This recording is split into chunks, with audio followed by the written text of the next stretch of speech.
Welcome to Suffolk, where we are some 5 miles to the east of Bury St Edmunds in the village of Bayton.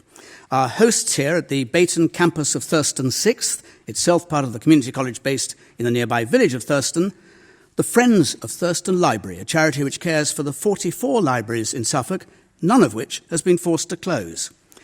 On our panel, Rachel Reeves, former Shadow Minister, and here from Leeds, where this weekend she'll be heavily involved in the Great Get Together, which celebrates the life of her close friend, the murdered MP Jo Cox, a year ago.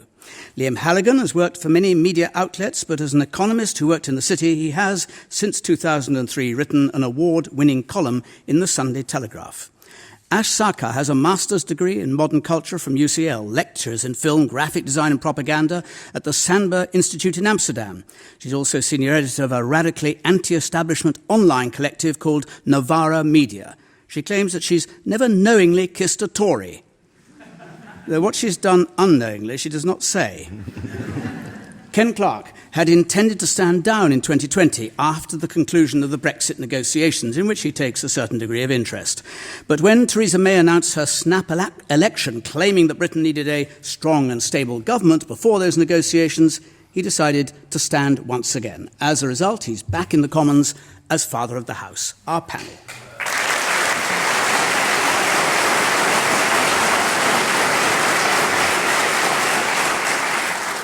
Our first question, please. Good evening, panel. My name is Des Kelly. Must we always spend more on a public inquiry following a tragedy than we are prepared to spend to prevent one? Must we always spend more on a public inquiry following a tragedy than we're prepared to spend to prevent one? Rachel Reeves. Well, I think, like you, Des, and with everybody here and listening, our thoughts and prayers at the moment are with all of those affected and the families who have lost their loved ones and those people who have lost everything in this terrible disaster. My own constituency in Leeds has 26 blocks of high-rise flats. And so as well, today I've spent quite a lot of time going around and meeting people in those blocks to listen to them about their concerns as well.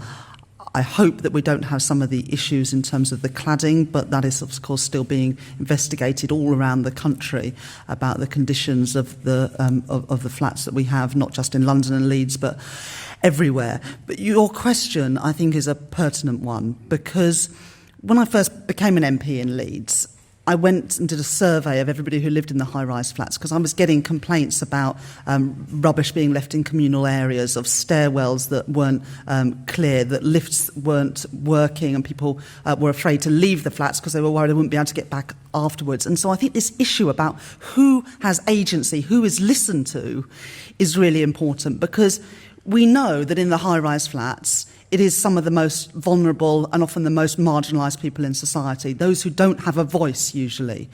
And it seems that one of the things that has happened in this disaster is that the warnings and the concerns that had been voiced weren't being listened to by those who held power. And I think if anything is going to come out of this is that we must listen to those people who don't always get heard by people in positions of authority. And this is a terrible and horrendous wake-up call, but it has got to be a wake-up call so that never again can the voiceless be ignored by those who are powerful. And let's hope that some lessons are learnt, that procedures are put in place, that the conditions that some people have to live in are improved so that never again do we have to sit here and say, what more does it take for these people to be listened to?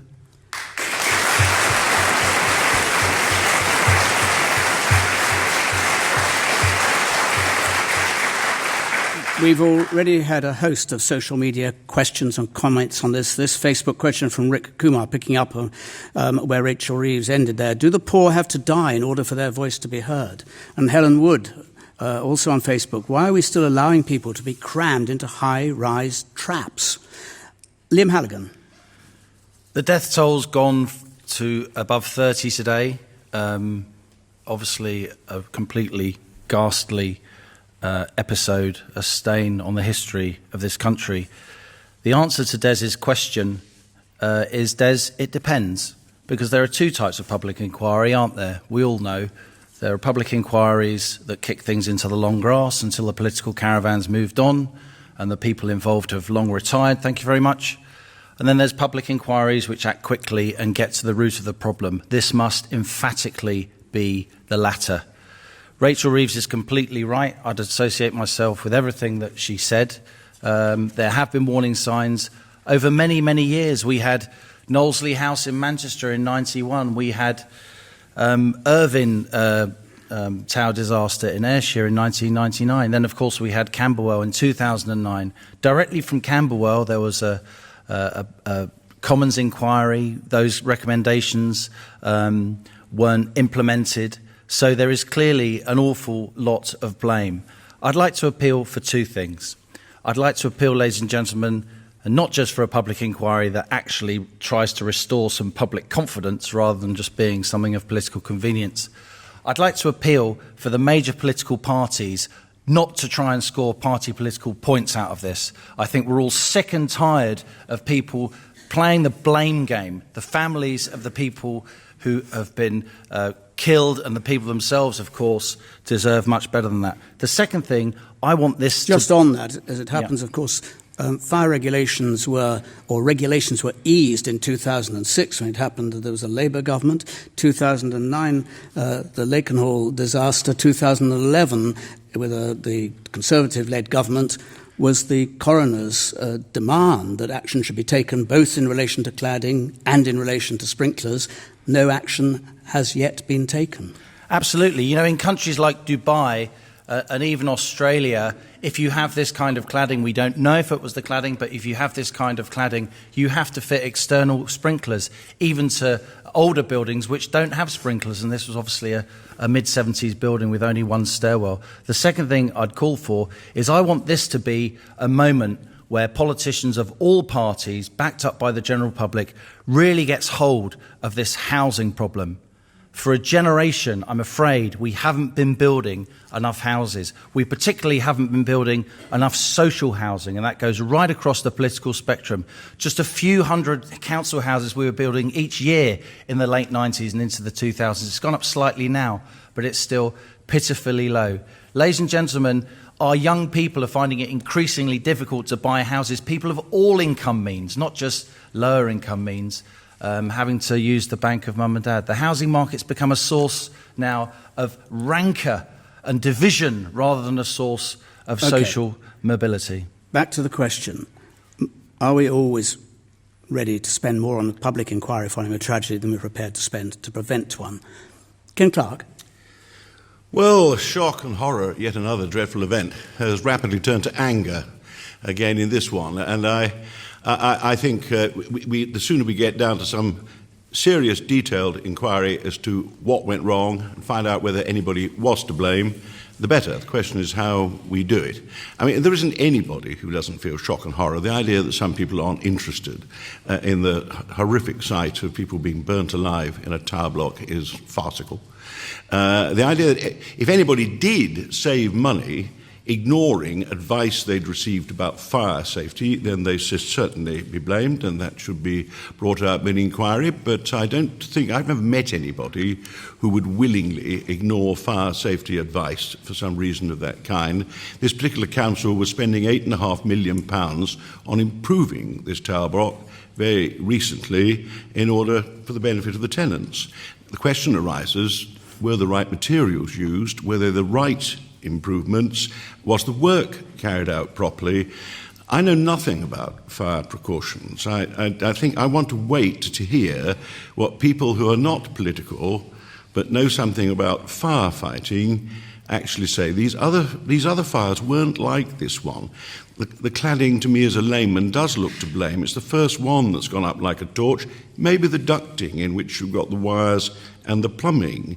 But in the moment I understand why there's no calm. When calm returns, a serious, quick public inquiry. I don't have time to agree with your views on public inquiries. Chilcot spent years, millions, and nobody took any notice of the outcome. What we need is a quick one that sticks to the point. Not too many lawyers, not too many witnesses having their day in court when we've already heard what they're going to say. we want to know the answers to the serious questions so that every other tower block can be protected against this. Ken Clark, in 2014, following the coroner's report in 2013, the then Housing Minister, Brandon Lewis, commented, "There are always calls for government to change building regulations, and that's often the default position of those who see regulation as an easy answer. We should intervene only if it is entirely necessary and only as a last resort." That defines an attitude that is quite widely and often held.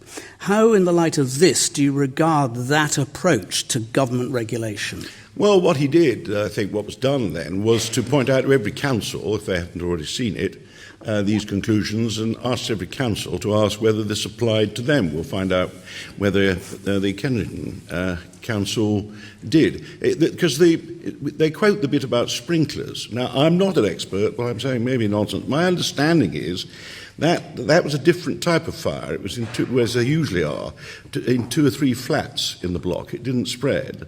And the sprinklers were in the context of this containment policy. You put something in, tell everybody to stay where they are, and you put sprinklers into individual flats to, calm it down. And there are plenty of old blocks to which I'm told it's not suitable. Now, I'm not going to give evidence inquiry. What I've said may be nonsense, but that all has to be considered. Everybody's digging through old newspaper cuttings, trying to decide who they're going to blame, whilst we're still searching for the bodies, whilst we're still looking after these desperately homeless and distressed people, and the first experts aren't going to be able to get into the building for a week or two, and no one's seen the papers as to what was the expert advice that the council were acting on when they spent their money on improving the tower block and refurbishing it. Ash Sarkar. With all due respect, Ken, I can't believe that you haven't met Gavin Barwell, or you didn't meet David Cameron when he was saying we need to end health and safety culture, or that you've never met Nick Hurd, who's the police and fire minister, who was amongst 72 landlord MPs who voted against making sure that all rented accommodation was fit for human residents. Nick's been fire minister for 2 days. Is it his fault? I'm just saying that I imagine that you've met these people. In terms of how much would it have cost to have prevented this disaster, well, it would have cost £2 per square metre to make that cladding fireproof. £2 per square metre. And as for other missed opportunities, you've got David Collins, who is part of the Grenwell Tower Action Group, who said that we raised these concerns about boiler placement, about fire exits, about lack of sprinklers, about lack of fire lighting many times. Right? Over 90% of Grenwell Tower residents signed a petition and presented it to the tenant management organisation, which is like a kind of quango to blur accountability so that it gets kicked between council and quango as to who has to sort out these improvements. They presented this petition, which over 90% of residents signed, and it was promptly ignored. Similarly, there was Judith Blakeman, right? She, on 19 separate occasions, brought complaints from residents based on safety. And what happened? Was she listened to? No, they tried to kick her out, right? So what we have here is not just missed opportunities in terms of spending money, but missed opportunities in terms of actually listening to residents. And I tell you, if these residents were wealthy, if they maybe lived in one of the luxury blocks, which you can find elsewhere in Kensington and Chelsea, this would not have happened. Okay, let me...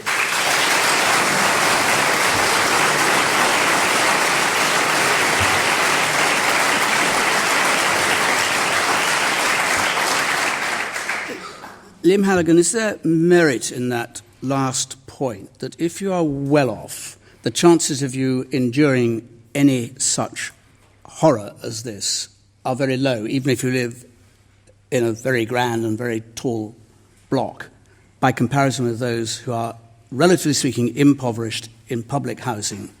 Is there a much greater risk if you are, in general in life, in poor housing accommodation than in the accommodation that the better off can afford?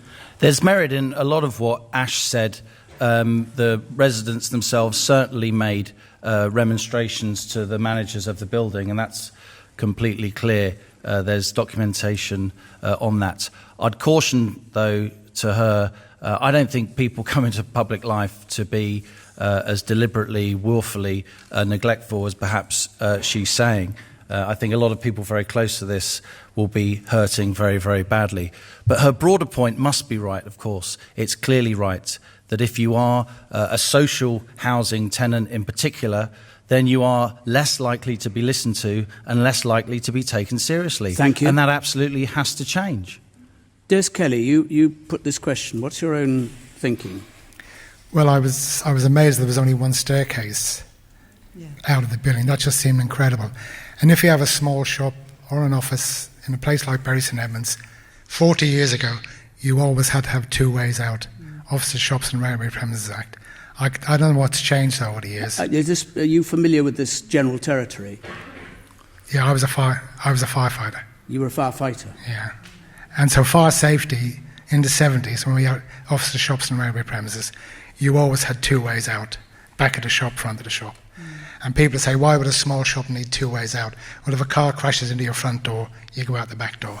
Of course, as Ken Clark's pointed out, we don't know and we can't know what precisely was the cause for this, who, what organisation, what individuals were responsible. Is it your view, as you put the question, do you think this was, from your knowledge, preventable, as opposed to you discover that things that you didn't know were dreadfully wrong are?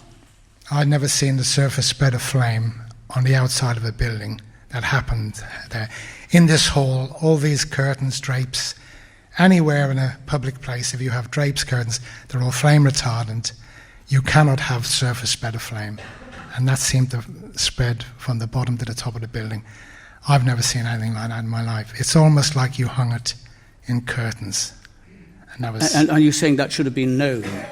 Are you saying that should have been known, that cladding was likely to be a risk, or that you wouldn't know until it happened? When somebody must test it. You know, all materials are tested before they're used in building. So, somewhere. I don't think blaming people is the thing. The thing is to change what we're doing. And just another suggestion. All these people who are homeless at the moment, there are lots of empty luxury apartments in London with landlords who live all over the world.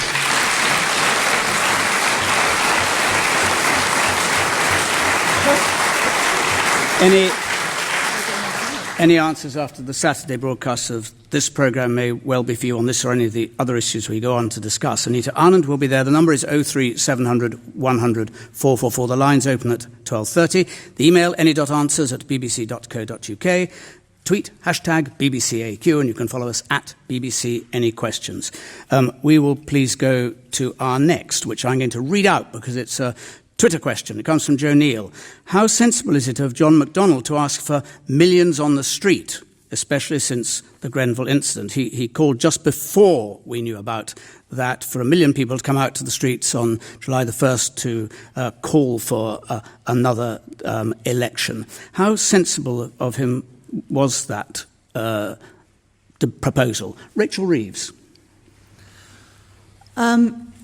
Well, I mean, people have got a right to express themselves through demonstrations, through lobbies, through rallies, and that is a right that you have in democracy. Of course, is it right? The question, obviously, speech. it's clear. The question is, should the Shadow Chancellor of the main opposition party call people out on the streets and hope for 1 million on the streets?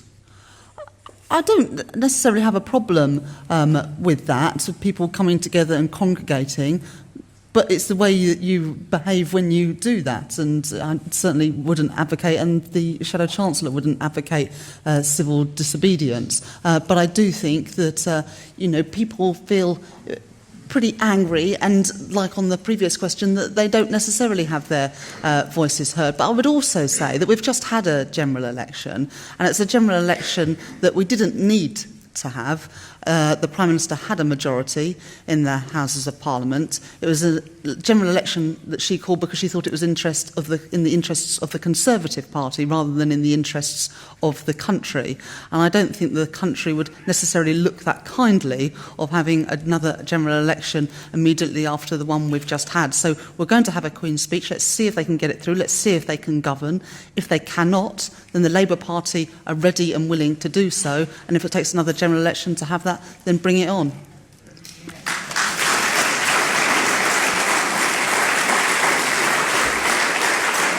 Ken Clark. Well, he's obviously, what he's focusing on is, at the moment, we have a weakened Prime Minister trying to form a government when she hasn't actually got a majority, and it's all very much the next 2 or 3 weeks is going to determine the path of politics for some time, and he's trying to bring the government down. Quite what aspect of the fire regulations these millions of people are demonstrating about, I don't know. I agree with Liam. It's a little tasteless that party political points started being made in the middle of a tragedy where there are very serious questions to be asked once you actually studied it, but party political points are being made whilst they're still trying to identify and recover the bodies and whilst the building is still smoking. And so I hope that 1 million people don't turn out, but I think he's appealing to the traditional groups, isn't he? The ones that can be turned out if you're a hard left politician as he is. I should stress again that he did say that before he knew or anyone knew about the fire. He didn't say it after the knowledge of Grenfell. Oh, I'm sorry. In that case, I take all that back. It was before. He's not. So it was blatantly political. Well, he's entitled to have a demo about trying to win an election he's just lost, but he's done very well in. Yes, as long as it's a peaceful demonstration. But it is all the usual suspects, I think, he's trying to turn out. Ash Sarkar. I mean, as a usual suspect, it sounds quite exciting to me. What I will say is this, is that there's nothing to be afraid of having millions of people out in the streets. That's one of our essential democratic rights, to assemble, to protest, to make our voices heard. Also, there is such a thing as lawful civil disobedience. I could go on about this for hours. I won't. I'll spare you all that. What I will say as well is that if you look to Barcelona and the mayor of Barcelona, Ada Colau, I think that's how you pronounce her surname, she emerged not from any of the traditional political parties, but from a really lively housing movement, right? An anti-evictions movement. So there is a chance for, I think, the left of the Labour Party, I'm not so certain that the Conservatives could do this, but, prove me wrong, to be responsive to the kind of anger and grief that's there and implement some real change in terms of building genuinely affordable housing and imposing social rents, right, attached to the median wage, not market rates. And then they could kind of, I guess, take a bit of the sting out of these extra parliamentary forms of political organising. But if not, it's entirely possible, if not plausible, that a figure from a extra parliamentary form of organising, right, like a housing movement, could come up and take political power. I mean, really, I'm addressing Sadiq Khan here and saying, fix up, mate, otherwise someone else is going to do it. Liam Halligan. Well, the right to demonstrate is, of course, sacred. The sanctity of the ballot box is also sacred. On the right to demonstrate, I've been a little bit disturbed in recent years at some of the tactics that I've seen at first hand the police have been using of kettling protesters, particularly young protesters and people with children. I would say, though, that John McDonnell, of course, knows exactly what he's doing, calling for a march at a time when the government is swinging in the wind, if you like. And I'd appeal to those who know him well and also to the trade unions to just remember that it should really be at the ballot box where we decide directly who our governments are. And I'd say one other thing, ladies and gentlemen, just on the news before we came to any questions this evening, there was reports of protests on Whitehall, outside Downing Street, several hundred people outside the Home Office, protests outside Kensington Town Hall, of course, all of them entirely justified and entirely understandable in the circumstances going back to the Tower. But I also heard reports about trade unions mobilising people to go to those demonstrations. And I would, in all seriousness, say that we need to keep calm and we need to not make an already very, very bad situation worse. And I'd appeal to those trade unions to be very careful. Thank you.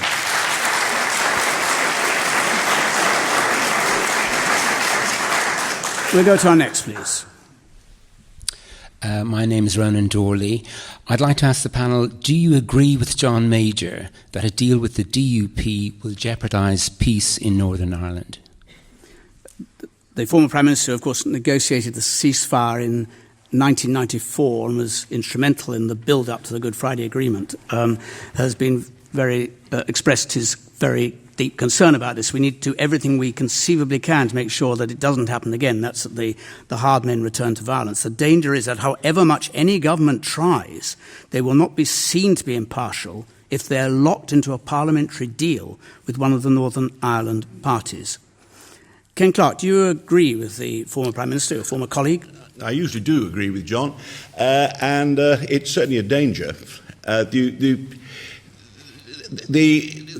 thing that's got to be ensured, if there is some understanding with the DUP, is it only extends to essential votes, budgets and confidence, and it does not impinge on anything to do with the settlement in Northern Ireland, the devolved assembly, or anything of that kind. It should be, I doubt whether any detailed agreement will be produced with the DUP. It'll just be a broad supply and confidence agreement. It's it's essential that sectarian demands, issues that have some bearing on the talks that have to go on to try to get the devolved assembly back into place in the time appointed and so on, they are just left out of this discussion. And I understand the suspicion of nationalists and Republicans that the government will be compromised if it depends for its existence on the DUP. So firstly, it's got to be made absolutely clear and stuck to in fact that no discussions compromise. But even if that is the case, you wouldn't, under normal circumstances, would you regard a relationship as impartial if one party is, in whatever way, as it were, politically in bed with one of those contesting parties? It's very difficult. This is why you've got to demonstrate that you're not. It is a risk that people should be aware of, and in the pressures of the moment have got to resist anything that gives up on trying to remain impartial. That would be a disaster. It also is the case, I think you can't possibly conduct a government which on every vote depends on getting every member of the Conservative Party to agree with each other and every member of the DUP to come across the Irish Sea and vote the same way as well. On Brexit in particular, but other things as well, a much broader approach is required. Hold your fire, we may come to that. Hold your fire on that. Ash Sarkar. I mean, I'm deeply concerned about this deal with the DUP, whether it's a formal one or an informal one. If it's an informal one, the fact that it's quite opaque, it's not open to us as the electorate, that should be deeply worrying. And I tell you, it is a bad day when an actual anarchist is more invested in the preservation of the union than your lot, all right? And what concerns me here is that we could see a return to the bad old days of sectarian violence, particularly when the British state can no longer be trusted to be impartial, when there are challenges posed by Brexit in terms of a hard border, which obviously you can't have with the Good Friday Agreement, and also the DUP's egregious record on protecting the rights of women and protecting the rights of LGBT people. Now, homophobia is not incidental to the DUP project, right? They tried to leverage a kind of deal with Scotland whereby Northern Irish civil partnerships wouldn't then be able to be converted into full same-sex marriages in Scotland, right? So it kind of exceeds the border of its own political territory. We should be deeply worried about that coming to Westminster. And as for Theresa May, when she was kind of reassuring her party by saying, you've got nothing to worry about with LGB, oh, what's the other one? I don't think we can trust her to look after minorities either.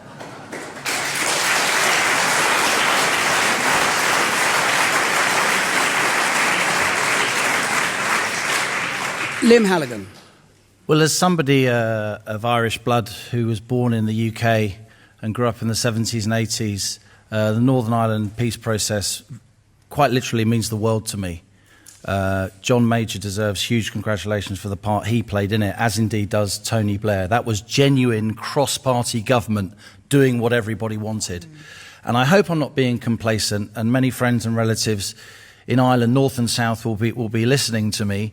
I hope I'm not being complacent by saying I really do think it will be okay. And I think it will be okay because while there are still men of violence on both sides, we've come so far.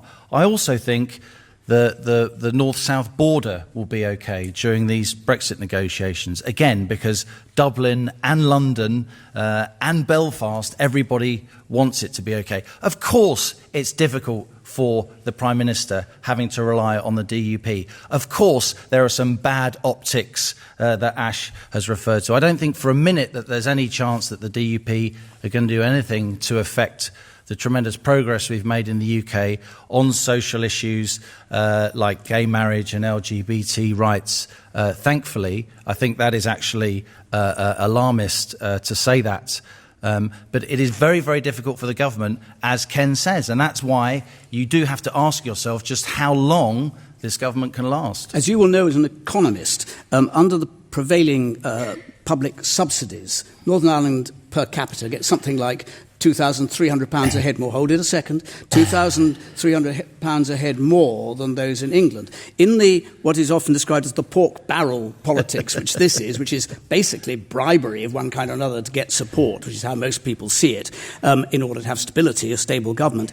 Can you imagine that there will be those in England who feel aggrieved when they see money going there that, had there not been this deal, might have well been coming to the English part of the United Kingdom? Indeed, Jeffrey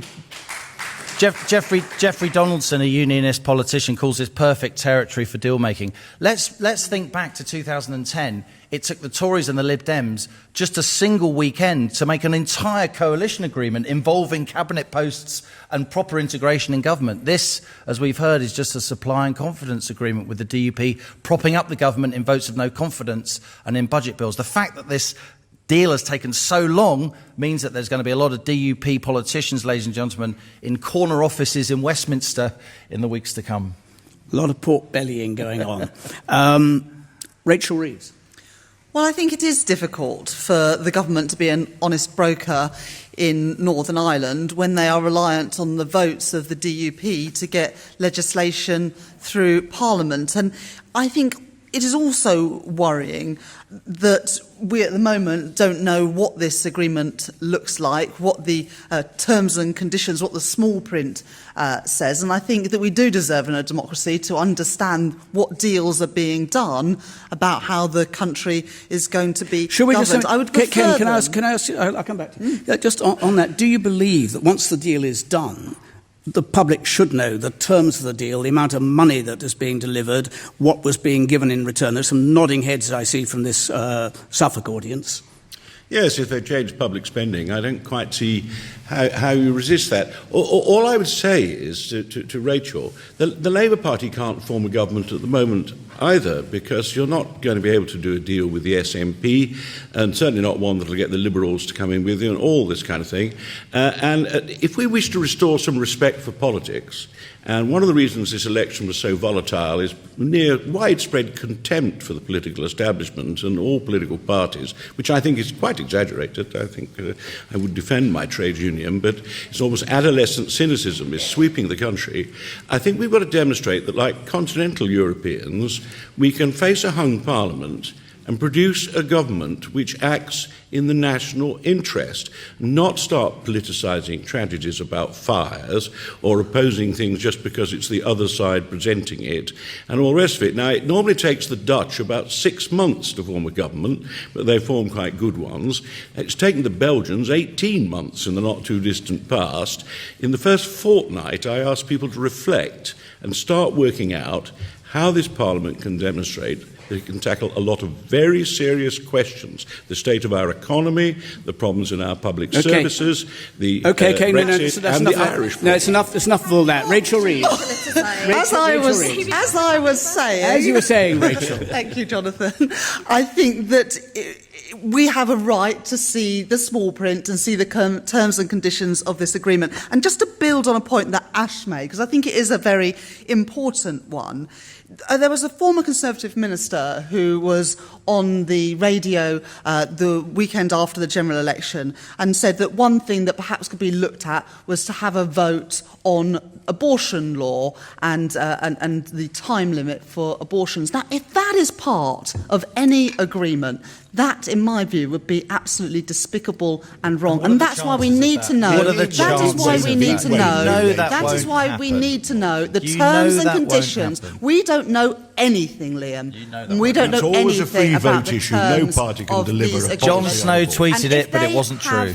If they allowed to have a vote in government time on this, I think that would be the wrong thing to do. And without knowing the terms and conditions and the small print of this, then we cannot, as the electorate, scrutinise the way that government is being run. And I think that would be wrong. Thank you. We will...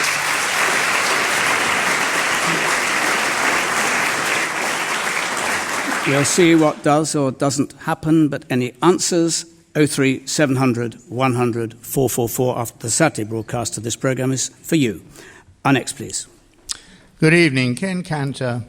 Do the panel think the Prime Minister will be able to hold the line for the period necessary to complete Brexit negotiations? If not, why not?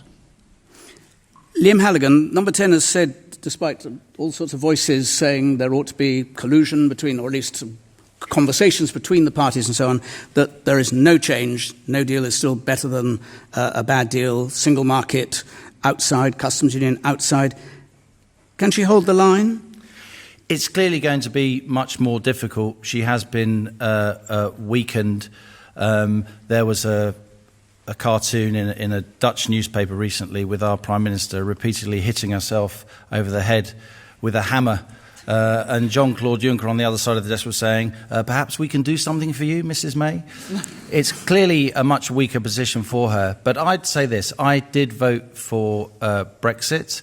I think we should be outside the single market, not a member of the single market, and I don't think we should be a member of the customs union either. That's what the Prime Minister laid out at her Lancaster House speech. Labour also said that they should be outside the single market, and Jeremy Corbyn has confirmed since the election that he wants to be outside the single market, even though some of his party doesn't agree with him. So Labour and the Tories between them, ladies and gentlemen, got over 4/5 of the votes on a platform of not being a member of the single market. And that's on top of the election, the referendum that we had in June 2016. What I would like to hear Can more just on one, you say it'd be much more difficult now. Yes. Why will it be much more difficult? It's a naive question, but just very briefly outline why it will because be. the EU 27 and the Commission and so on can see that whereas in a previous Parliament where Mrs May had a majority, it would have been a lot easier to get Brexit-related legislation through. Now it's going to be a lot more difficult. They can also see that... Because no one quite knows how the House of Commons will respond. Yeah, and also, and here's something else, and I'm sitting next to one of our most knowledgeable living parliamentarians, but also, given that she didn't get a majority at the election on a manifesto of being outside the single market and outside the customs union. It's very explicit in her manifesto. And she can only get a majority if she relies on another party. It may be that the so-called Salisbury-Addison Convention doesn't apply. So it may be that the Lords feel they can now try to start to not just delay Brexit, but actually to unpick it. Can she hold the line, Ken Clarke? Well, I think... As I say, I've just said, I won't repeat everything I've said, that people should ask themselves what the national interest is. This recent general election was such a pathetic debate with those serious arguments about policy taking place on either side. I mean, Rachel would say they had a lot of policies. There were a list of billions every time you mentioned a subject and an assurance to 95% of the population that no taxes would go up to pay for any of this. So I think they can hardly claim to have a set policy, and we didn't bother with it very much. And in the national interest, Brexit is the most pressing and compelling problem. Both parties have been split about it for 20 years. It's what's brought this poisonous atmosphere into British politics and broken down our party system to a certain extent. Our electors are divided. There are Remain and Leave people who vote for all political parties. And if we're to demonstrate that our parliamentary democracy can cope, I think some serious discussion should take place, and I think Liam and I voted different ways in the referendum, but probably take us a day or two, but for what it mattered, you and I could probably reach a fair agreement, because you've got to compromise in these things. You'll have to compromise. How do you compromise? We've had just come to the chase on this, as it were. David Cameron has said a softer Brexit should now be in the offing, whatever that is designed to mean. What do you think? We know what the Brexit argument is. It is worse to have a bad agreement than no agreement. people on your side of the House would have wished to have stayed inside the single market, your side of the opinion would have wished to have stayed in the single market, not to have left. What is possible that you think would be achievable within the parliamentary system that we have? Well, the economic conditions, the future of trade and investment and so on, jobs and everything else, are the most pressing thing, but only one of the first of dozens and dozens of subjects, so I won't take time on. And I would endeavour to agree with Liam, and I think I might. We don't agree on the single market and the customs union, but I would endeavour to agree that it must be in our interests to minimise the creation of any new customs barriers, regulatory barriers, tariffs between trade, not in anybody's interests. And if you start from that basis, particularly reinforced by what we all agree on, you must have an open border in Ireland, which will bring everybody to common sense when they get together in these negotiations. That's how you should proceed. If all you're thinking of is, will there be an election in October, can I think of some soundbite with which I'll be able to knock the other side when we get there?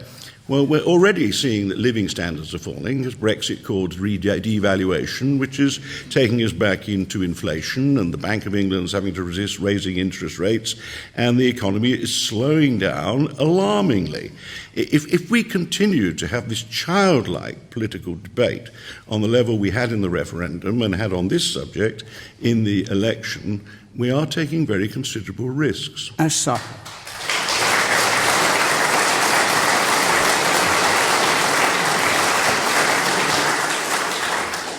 God, do I agree with Ken Clarke on something? I mean, listen, we're talking about soft Brexit, hard Brexit, clean Brexit, three-ply Brexit, and it's just empty slogans devoid of political content. So let's actually inject some politics into this, right? Our politicians have taken these terms away from us, and we've forgotten about the issues that are really important, which to my mind is, do we want a Brexit which turns Britain into a tax haven, where living standards plummet for all, costs go up, and we've got migrants, Muslims, people of colour as handy scapegoats? Or do we want Brexit negotiations to take place with ordinary people's material interests at the heart of it, right? So better jobs, better pay, right? More protections of our kind of labour conditions, right? That's the Brexit that I think we should all be looking towards. That's not the one that the Tory party has been talking about, right? Liam Fox and Boris Johnson have envisioned this as a weird form of colonial nostalgia, right? Returning to a past which never really existed the way it did in their mind. And I think what we need to do is start talking about the future in hard, concrete terms. And what we should also do is start asking, well, no deal's better than a bad deal. Sounds great, but what is this bad deal that you guys keep talking about, right? Let's put some content into it and trust the electorate to make their minds up about complex political negotiations. And what I will say, just to wrap up, is this, is that Brexit is taking Britain into truly unknown territory, because for the first time, we are withdrawing from the international hinterlands in which we constituted ourselves geopolitically and economically, right? From when we first came together with the Acts of Union with two powers with imperial ambitions right through to the EU, we've never had this idea of Britain just contained within its borders. Thank you. First time for everything. Rachel Reeves.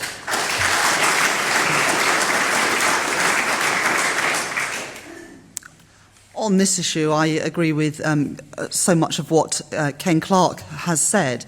I think that this language about no deal has been very damaging, because I think that really would be the very worst outcome if we go on to WTO rules with higher tariffs, with barriers, tariff and non-tariff barriers to trade. That would be devastating for British jobs, British workers, British businesses.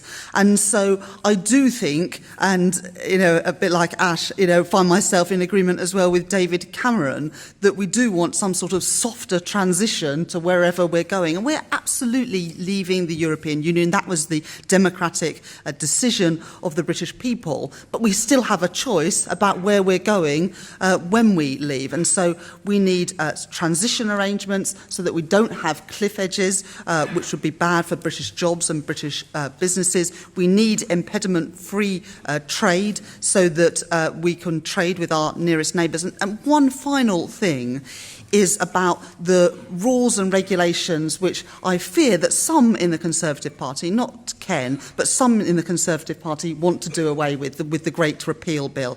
And in Parliament, we're going to have a real battle on our hands to ensure that those regulations on jobs, on the environment, for consumer rights as well, are protected so that it is not a race to the bottom in terms of those rules that protect us. Liam Halligan.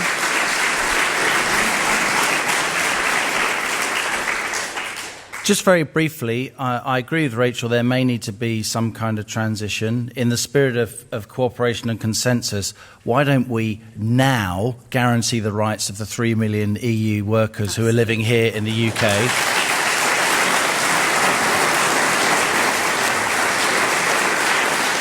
The EU will be forced by international opprobrium to reciprocate almost immediately. And there's one other thing I'd say. Soft Brexit, it sounds nice, it sounds comfortable. But if we stay members of the single market, ladies and gentlemen, and we keep paying big annual multi-billion pound payments to Brussels each year, we stay under ECJ jurisdiction, EU law, and we also keep freedom of movement, of a big chunk of our population who voted in good faith last June will think they've been duped.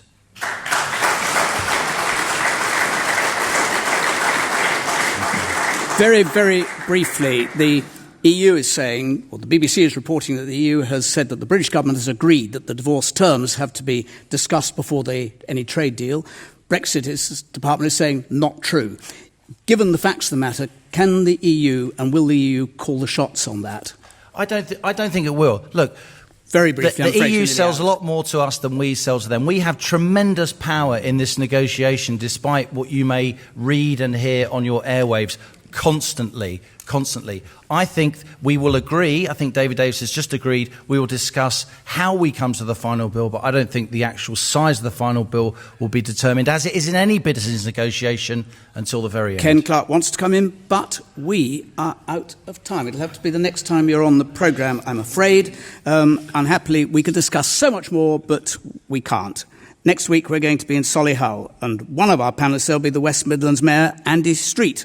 Join us there, but from Thurston 6th in Bayton in Bury St Edmunds, near Bury St Edmunds, I stress. Oh, you get into trouble for that kind of thing. Goodbye.